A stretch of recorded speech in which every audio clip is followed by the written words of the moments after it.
Bismillahirrahmanirrahim. Assalamu alaikum, dear students. I am your teacher Simi Namir, and today I am here again with a new lecture. I hope everything is going well with you and your family. Let's start today's lecture. This is my lecture number 18 for grade 01, and today we have a history class. We have already started chapter number 14, which is about how successful was Pakistan in the 20 years following the decade of progress. In the previous lecture, we learned about that on 20th December 1971, Zulfikar Ali Bhutto became President and Chief Martial Law Administrator of Pakistan. And then his policies, like how he controlled the army by removing the most important army leaders and by appointing his own favorable leaders, and also by setting up the Federal Security Force, which was FSF force, and that was really important, and we can say authoritative force who were directly working under the federal government.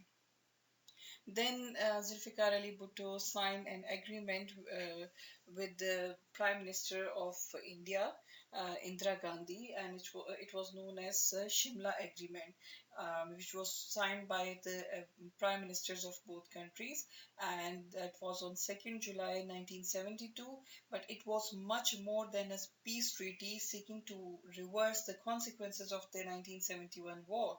So this agreement converted the ceasefire line of 17th December 1971 into the line of control and between India and Pakistan, and it was like agreed that neither side shall seek to alter um, um, irrespective of mutual differences and legal interpretation. So actually, the agreement was signed, and with this agreement, like India agreed to return prisoners of the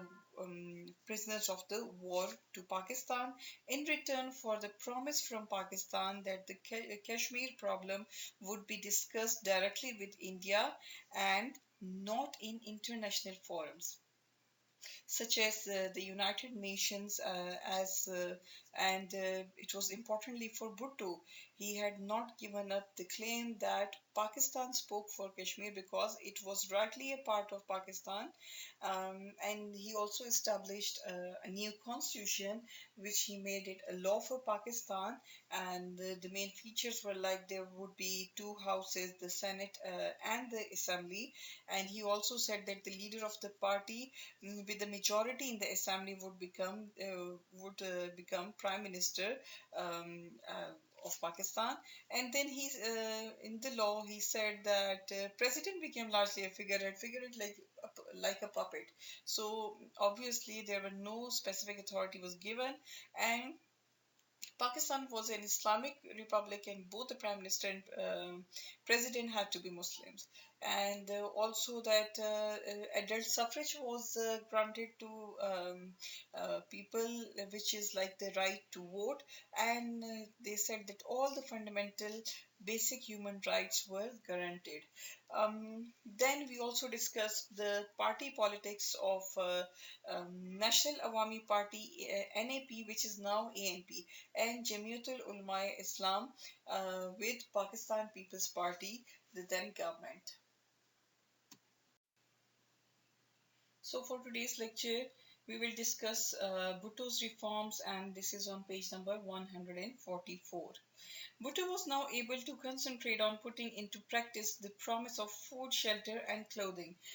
This is the main manifesto of the Pakistan People's Party, Roti, Kapda, or Makan. This is the main manifesto, their Manshur, and which he had promised his supporters in the campaign for the 1970 elections. These were basic needs, but for many people in Pakistan, they were not being met. So the government had to make reforms that would raise food production, create more jobs, and provide a better welfare system. And all these would require money and take time to be implemented properly. So Mr. Zulfikar Ali Bhutto, in his very first speech on the night of 20 December 1971, declared that he would introduce various reforms and would come down with a heavy hand on corruption. His declared objective being to put the social and economic system right. The reforms introduced by the People's Government reflect a radical change in respect of the organization of the social and economic systems. The first one is the uh, industrial reforms. In the industrial reforms, Bhutto wanted to promote economic growth and bring inflation down from its unacceptably high level of 25%. A major part of its economic policy was the introduction of a program of nationalization. The sugar, cotton, vegetable oil, and rice industries, together with the banking and insurance sector, were taken under government control. In all, 70 major industrial units were placed under the control of Federal Ministry of Production. These changes were designed to help the government like to control industrial output and channel investment into industrialization, raise the workers' living and working standards, including the provision of cheap housing to the workers, and allow the workers to set up unions like uh, uh, in all the industries, workers are making their own unions to give their own opinion and to to raise voice for their rights, and then even out the inequalities that had collected most of the industrial wealth into a few hands. Like in Pakistan, 20 industrial houses owned 80% of Pakistan's large scale industry. Like these were only 20 industrial houses, only 20 families hold about 80% of Pakistan's large scale industry. So these 20 families were, we can say, the large industrialists, and they create wealth to help fund other government reforms and raise the popularity of the Pakistan People's Party with the urban populace, which was an important sector of the party's support. Like Pakistan People Party is even till now, it is only the party is only popular um, uh, in the inner Sindh areas, not in Karachi. So that was they raised the popularity of their party in the urban populace, especially in the Karachi. Then to these 10 basic industries were immediately taken over the government, and these private companies were nationalized. Nationalization is the process of transforming private assets into public assets by bringing them under the public ownership of the national government, or we can say the state.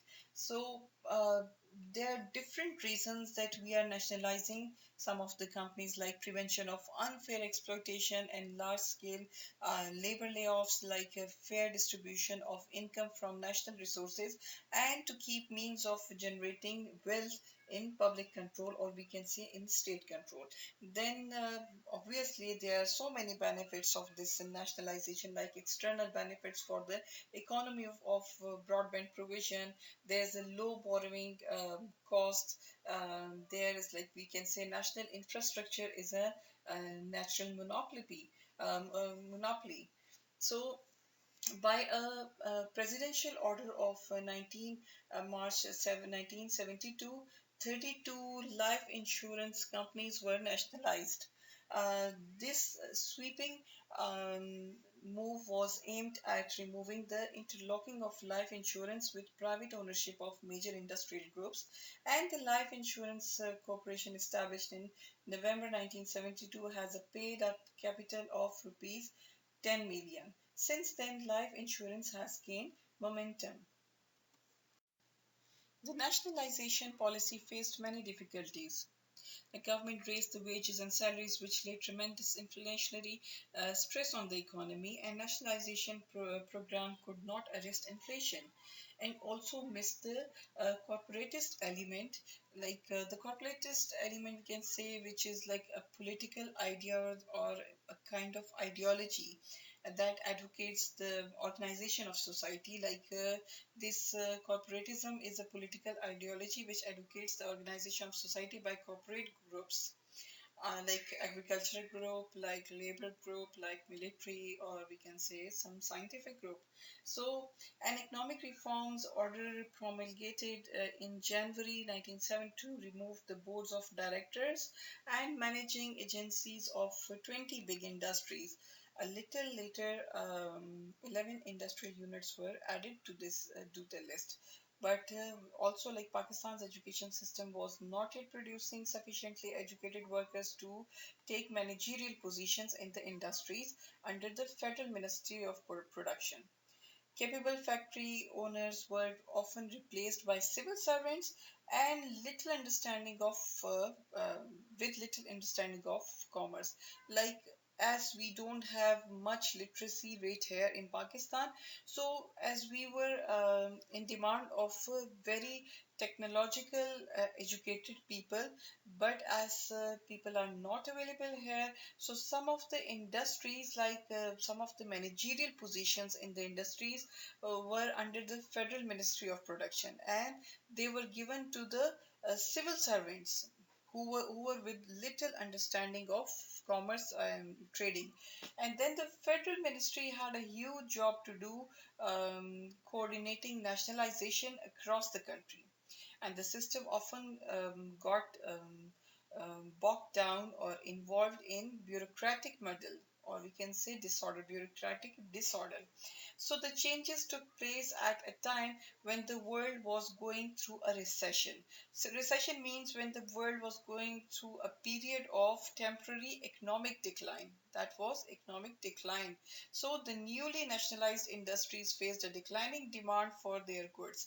In keeping with reduced demand across the world, private companies would have private companies would have been forced to close, and Pakistan's nationalized industries continue to operate. So, just because some of the industries were taken under the public sector, they were nationalized, they were taken under the state. So, they forced some of the private companies to be closed to run their own business.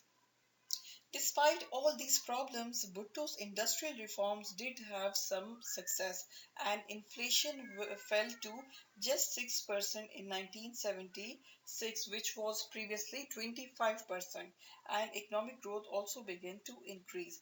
Inflation is the increase in the price level of goods and services, when the value of the rupee decreases, so obviously there is an increase in the price of goods and commodities.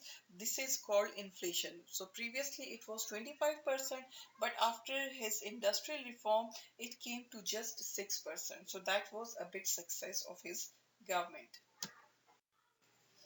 Pakistan was an agricultural country.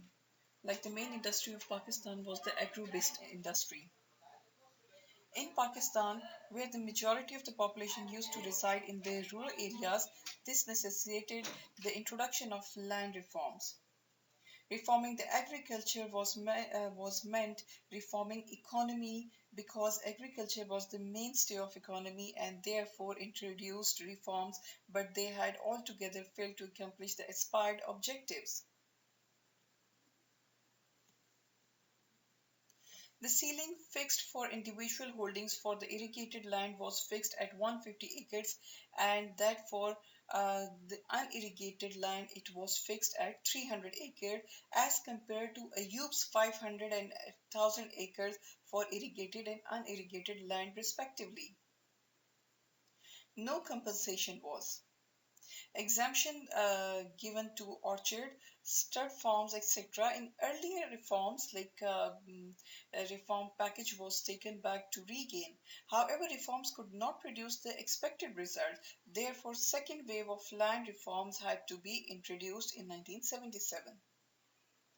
100 acres and 200 acres was the ceiling for the individual land holdings for irrigated and unirrigated land respectively.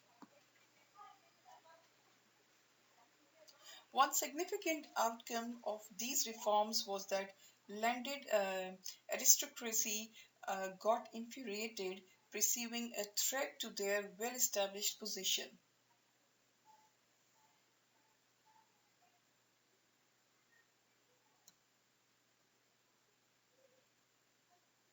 So landholders holdings later limited to 100 acres irrigated and 200 unirrigated in 1977.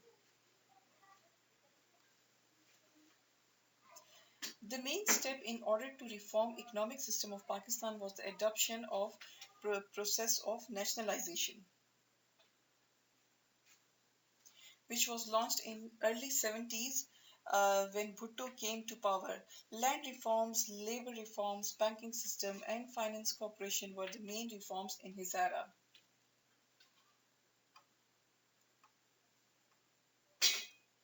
By introducing this land reform, that the maximum limit of land allowed to be owned was 150 acres of irrigated land and 300 acres of unirrigated land.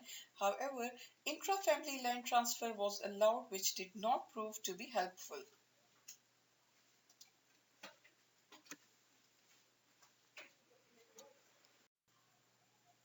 Unfortunately, Bhutto's reforms were undermined by the cunning of the big landowners, like their tricks. Many of them had anticipated, like they expected Bhutto's reforms, which they had actually feared would be much harsher, and had transferred some of their land holdings to members of the extended family.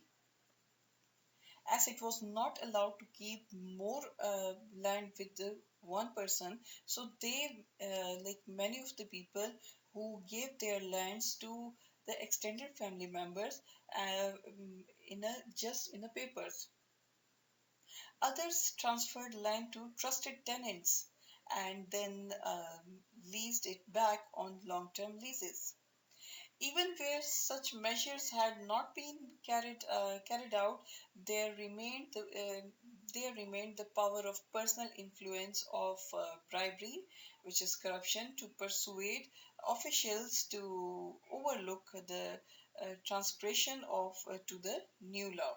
Transgression is an act against a law or a rule, so that is the transgression of this new law. Security of tenure. Tenure actually means the holding or processing of or sorry possession of anything like land, the tenure of a land. So the holding of property or the holding of land by a tenant. Security of tenure offers protection by ensuring that an that tenant cannot be victimized for exercising their powers, functions, and duties. It enables the democratic or constitutional methodology through which a tenant comes to their land not to be overturned except in the strictest and most extreme cases.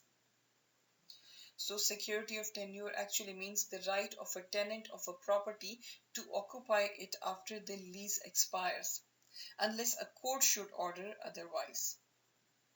So, this is actually a guarantee of the permanent ownership of the not the ownership but for a time period, ownership of a time period. So Bhutto wanted to give tenants security of a tenure of the land they farmed. He introduced a measure giving tenants the first right of purchase of land farmed by them. This meant that landowners could not sell land to a third party who might then evict the tenants. Evict means to expel or to force out the tenants. Such a measure encouraged tenants to make improvements on their lands as they knew they would not be evicted. Once again, however, the landowners undermined the impact of the reform. In like obviously, the landowners were against this security of tenure of this reform. It was in the right of, it was in the concern of the tenants. In advance of the introduction of the measure, there was mass eviction of tenants from farms to prevent them receiving security of tenure. As it was about to implement this new reform, many of the landowners started eviction of many of the tenants. Bhutto's government also underestimated the influence of the landowners in their community. If a landowner did not want to sell to a tenant, it was extremely difficult for the tenant to stand up to the landowner, to raise finance to buy the land, and if necessary, find the funds to fight a legal case. It was also true that many landowners used their social position, their social power, and their social, we can say, their social relationship with the with bureaucrats or with the officers to persuade revenue officers to record land as owner cultivated when actually it was in the hands of tenants. So that was against the bribery or the corruption. Educational reform, as the government was concerned about education, only about a half of all children were attending school, and the official literacy rate was just 25%. Article 37 of the 1973 Constitution stated that it was the duty of the government to provide free and compulsory education to all the people. Bhutto introduced reforms to put this into effect. His government outlined 8 ambitious goals. Number one, to eradicate ignorance, eradicate to remove ignorance, to provide education for all, including women, the mentally impaired, and illiterate adults. So that was including like adult education also, and for the mentally impaired people also. There are different schools who are offering free schooling for the mentally retarded children to ensure that the school curriculum meets Pakistan's social, economic, and political needs. School curriculum means your syllabus that should be according to Pakistan's social, economic, and political needs.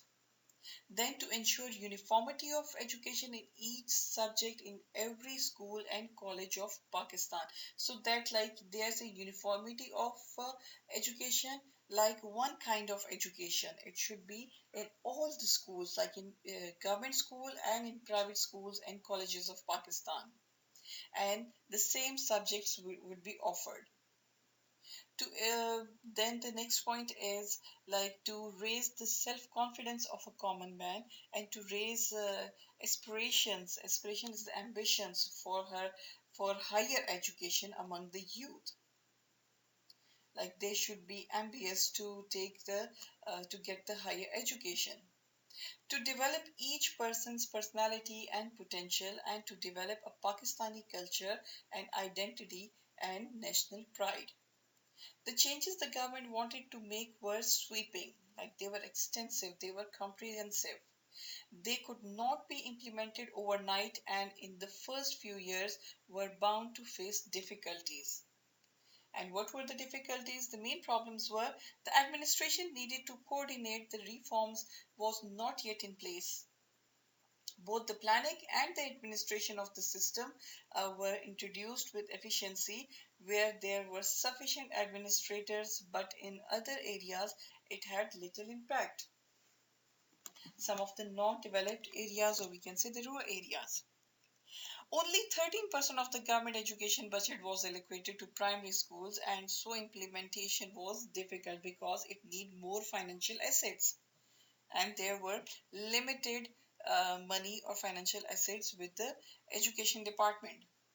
Many people in rural areas did not see the need for education or literacy. Even when education was free, many poor people could not afford the loss of earnings they faced if they sent a child to school instead of sending it out to work, because many of the people sent their children for working. They were their earning helpers.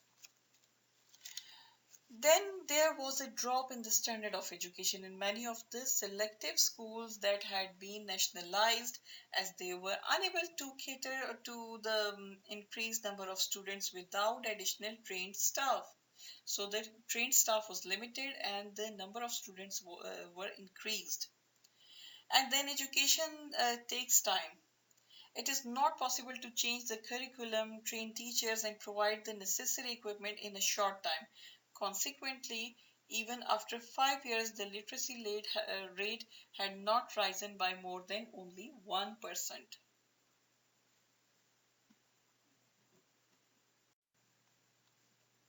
Then the labor reforms were also introduced, like to satisfy the militant labor force. The labor law ordinance was introduced in 1975, and that to the industrialists and the factory owners were made responsible for bearing the expenditure of education of one child of every worker or laborer, and they were made responsible for their accommodation also. Then is the health and social reforms. Pakistan had poor health care facilities and it had one of the highest infant mortality rate in the world.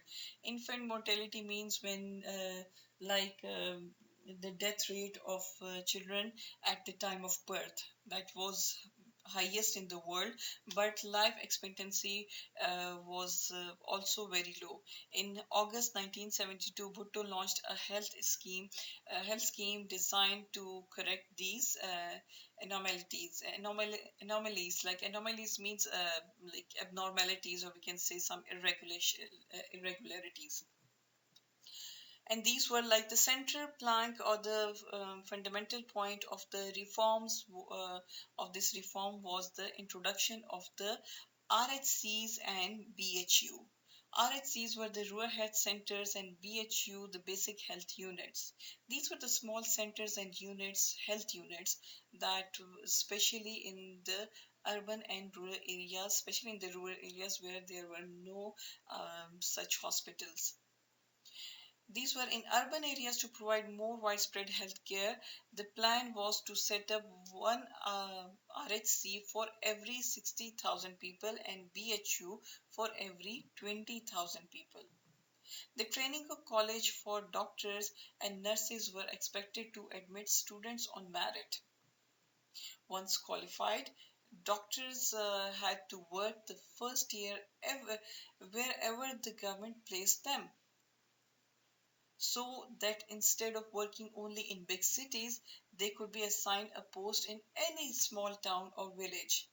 Like many of the doctors are willing to work only in the developed cities, the big cities, and they are not willing to work like in a third desert. They will not be willing to work in third desert.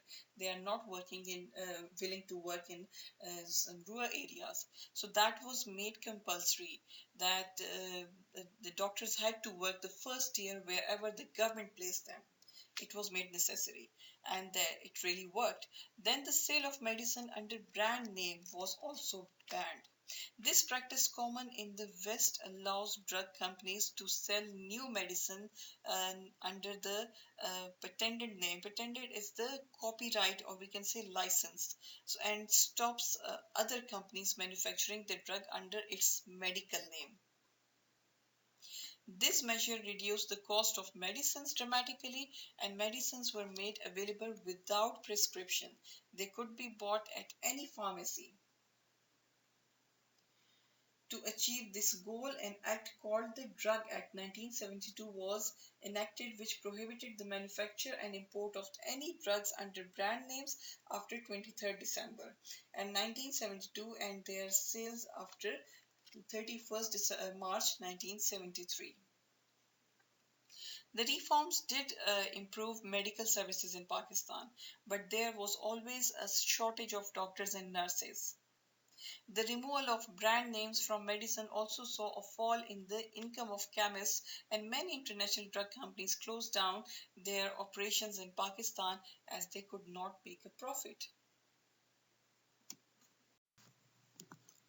Then administrative reforms. These reforms were quite necessary as to administer his reforms. Bhutto wanted a modern and efficient civil services. He felt that the civil service of Pakistan (CSP) was corrupt, inefficient, and full of unnecessary rules and regulation. CSP is the permanent professional branches of state's administration. So these were corrupt and inefficient. He reorganized the civil service into a smaller number of levels and unified pay scales.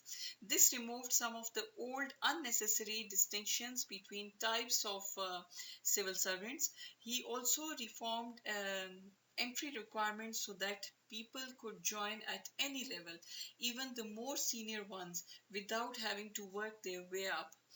He said that this would enable the CSP to recruit high quality staff, but his opponents complained that all he was doing was setting up a system of patronage. Patronage is the support or backing up, where he could reward his followers with posts in the civil services. Now, here is your assignment.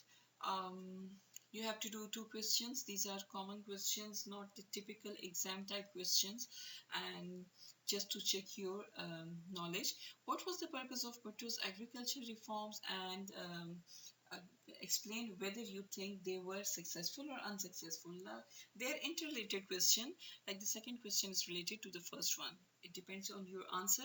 You have to give the purpose of Bhutto's agriculture reforms, and then you have to say either he was successful in it or not. Thank you so much, dear students, for watching this video. Um, we'll meet again with another video, with another lecture. Till then, bye. Please stay at home, stay safe, stay healthy, stay blessed.